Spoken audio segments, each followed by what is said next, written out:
Oops, pagod ka na ba? Pagod ka na ba sa trabaho mo? O pagod ka na sa mga katrabaho mo? O pagod ka na o stress ka na sa kapitbahay mo? Siguro kailangan na ng refreshment yan.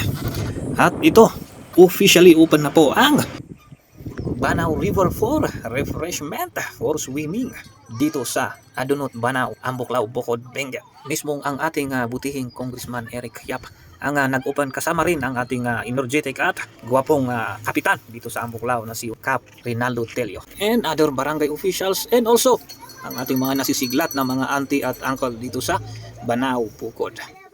So ayun, pwede na ulit ang refreshment dito sa atin. And by the way, meron palang entrance dito at meron din na hire itong mga kubo natin. So ayun, ano pang hinihintay natin? Let's go for our refreshment. Mahirap na ma-stress sa ating trabaho o sa ating mga kapitbahay o anuman dyan. Kaya kailangan na natin ng refreshment. At ito po yung view. Yun, no? At meron pala tayong number one reminder dito na sana po, lalo na yung mga mahilig na uminom ng alak, sana po iwasan natin na lumangoy o mag-swimming paglasing para po sa ating safety. So ayun, dubli-dubli ingat po at bantayan natin mabuti ang mga bata at syempre yung mga hindi alam lumangoy.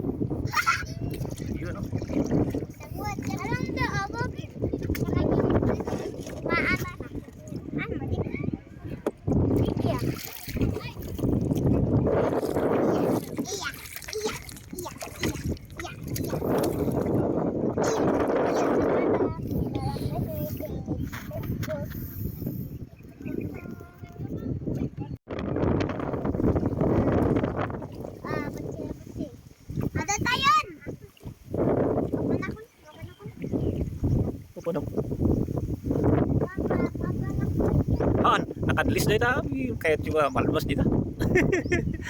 Dito iti ayan ti luluyo. Dito yung ato, ti ayan ti luluyo. Dati balay na tao.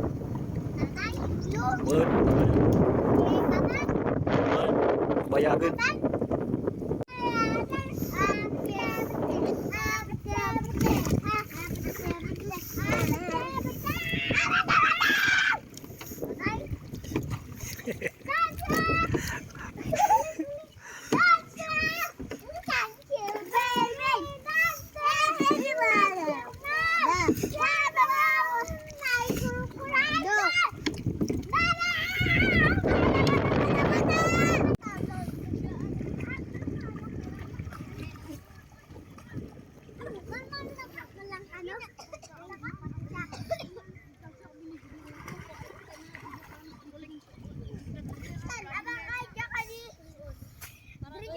Dito kailangan kayo madayo.